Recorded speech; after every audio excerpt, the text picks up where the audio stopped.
Your alarm goes off. And what do? You pick up your phone. You scroll. You see somebody's perfect breakfast, somebody's vacation photos, somebody's morning routine that starts at 4:30 in the morning with a cold plunge, a green smoothie, 17 supplements, and a gratitude journal that has gold leaf on the cover. And before your feet have even touched the floor, you already feel behind. You already feel like you are losing, like the day has started without you and it did not bother to wait. Now I want you to stay right there with me for a moment, because I have something very important to say to you, and I need you to hear it in your bones, not just in your ears. You are not behind. You have simply not yet learned to command. There is a truth as old as the rising sun itself, and it is this: the morning is not something that happens to you. The morning is a kingdom, and you were born to rule it. But most of us stumble into our mornings like confused tourists in a foreign country. No map, no language, no plan, wondering why nothing seems to go our way. And then we spend the rest of the day chasing a peace, a rhythm, a sense of control that we surrendered in the very first moments after we opened our eyes. So today, we are going to change that. Today, we are going to talk about how to command your morning so thoroughly, so deliberately, so joyfully, that the rest of the day has absolutely no choice but to fall in line and obey. Now, before we go any further, I want to acknowledge something. I want to acknowledge you, because if you are here watching this, then you already know something is not working. Maybe you have tried the 5 a.m. routines and lasted 4 days before you threw the alarm clock across the room. Maybe you have written out your intentions and your affirmations and your vision boards, and still, by 9 in the morning, you are already stressed, already reactive, already wondering why you cannot seem to get a grip on your own life. Maybe you are exhausted in a way that sleep does not fix, because the exhaustion is not in your body. It is in the way you have been starting your days without intention, without power, without any sense that you are the one in charge of what happens next. And here is what I want you to know. That is not a character flaw. That is not evidence that you are broken or lazy or beyond help. That is simply evidence that nobody taught you how to begin. Because beginning is an art, and like any art, it can be learned. Now let us talk about why this matters so much, because I am not simply speaking about productivity. I am not here to help you squeeze 17 tasks into your morning and call it success. I am talking about something far deeper, far more powerful than that. I am talking about the law of the first thought.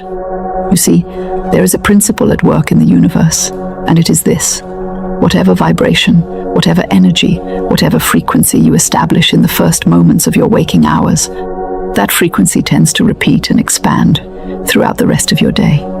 The scientists will tell you about cortisol rhythms and circadian biology and the neural plasticity of the prefrontal cortex in the hypnopompic state, which is the fancy word for the state between sleeping and waking when your brain is still warm and impressionable like fresh clay. And they are right. But you do not need a laboratory to prove what your own experience already knows to be true. Think about it. Think about a day that started badly. Maybe you woke up late, or you had an argument before breakfast, or you read something upsetting on your phone in the first 10 minutes of consciousness. What happened to the rest of that day? It dragged, did it not? Everything felt harder. People seemed more irritating. Traffic felt more personal. The coffee tasted wrong. The emails were ruder. The universe itself seemed to have decided to be inconvenient. And you walked through the whole day feeling like you were pushing a boulder uphill in wet shoes. Now think about a day when you woke up feeling good. Maybe you slept well. Maybe the morning was quiet and sweet. Maybe you had a moment of stillness before the noise began. What happened to that day? Things flowed, did they not? You found the parking space. The meeting went better than expected. Someone said exactly what you needed to hear. A small miracle or two tucked itself into the ordinary hours. The day felt, in some mysterious and magnificent way, like it was on your side.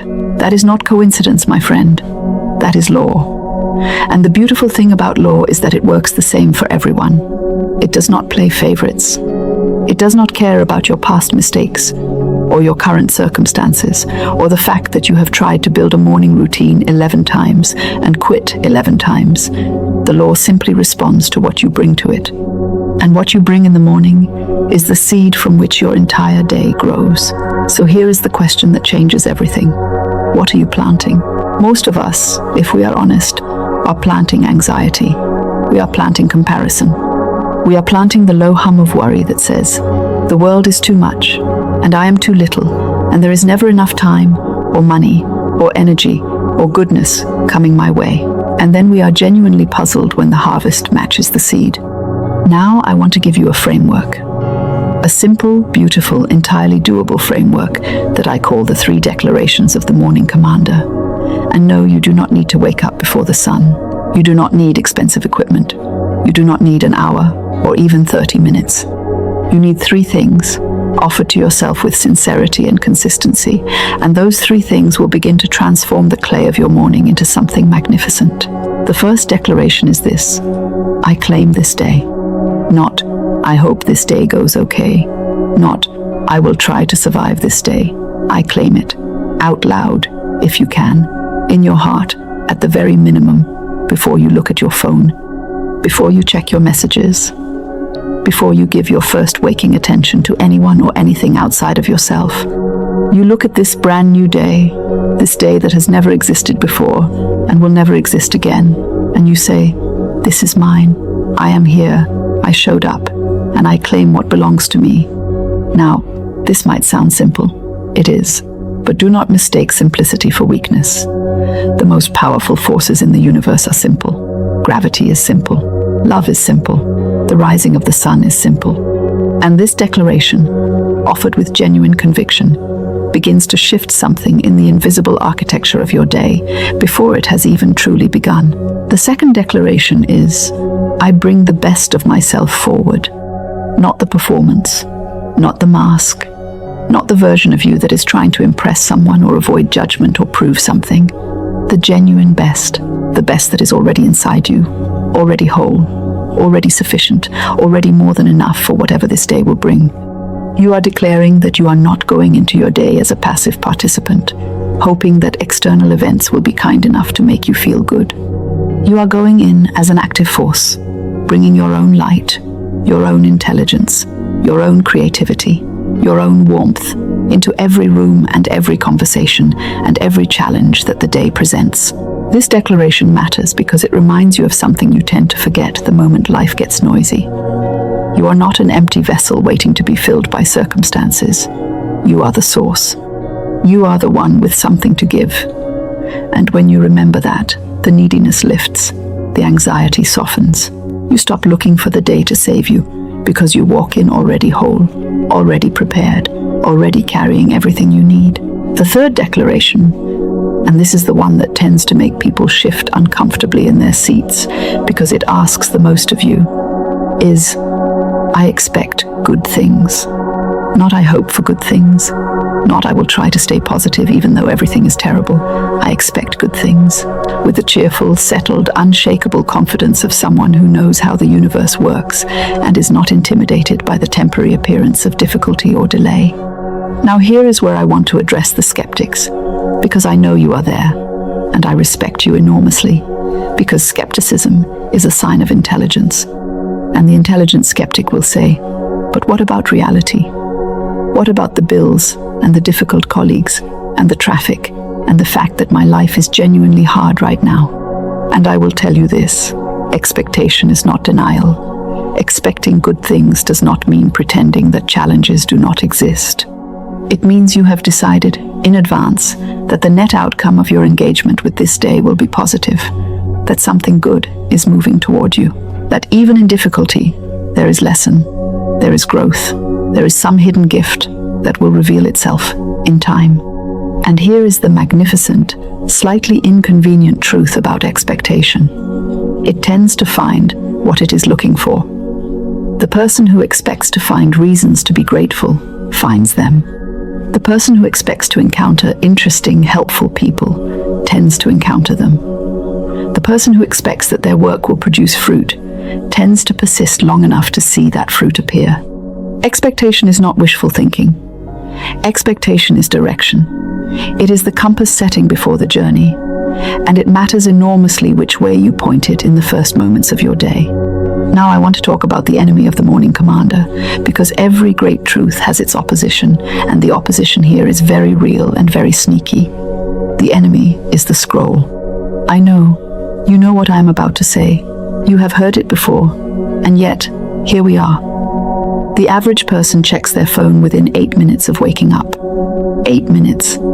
Before they have said a single word to themselves, before they have taken a single conscious breath, before they have claimed their day or brought forward their best or expected a single good thing, they have handed their first waking attention to an algorithm designed by very smart people in Silicon Valley, whose entire purpose is to make you stay just a little bit longer, feel just a tiny bit more stimulated, so that you never quite feel full, never quite feel satisfied, never quite feel like you have seen enough. That scroll, those first 8 to 20 minutes of reactive, comparative, dopamine-chasing phone use, is the single most effective way I know of to guarantee that the rest of your day feels slightly off. Because you have started by giving away your power before you even knew you had it to give. You have let someone else's life, someone else's opinion, someone else's agenda shape the first frequency of your day. And then you wonder why you feel vaguely anxious and slightly less than by the time you sit down to your own life. Here is what I want you to try instead. Just for 1 week. Just 7 mornings. When your alarm goes off and you reach for your phone, pause, put it back down, and give yourself 10 minutes first. Just 10. In those 10 minutes, do your 3 declarations. Breathe. Look out a window if you can. Let your first waking thoughts belong entirely to you. You do not have to be spiritual to do this, though it helps. You do not have to be a morning person. You do not have to enjoy it at first, because you probably will not, because your brain is going to throw a small tantrum about the missing scroll. That is okay. That tantrum is just the old habit protesting its own replacement. It will pass, and what comes after it, if you stick with it, is something that I can only describe as a kind of quiet authority, a sense that you are the one holding the reins, a sense that the day is yours to direct rather than yours to endure. Now I want to talk about the joy of this, because we have been very serious for a few minutes, and I do not want you to walk away thinking that commanding your morning is hard, grim, disciplined work that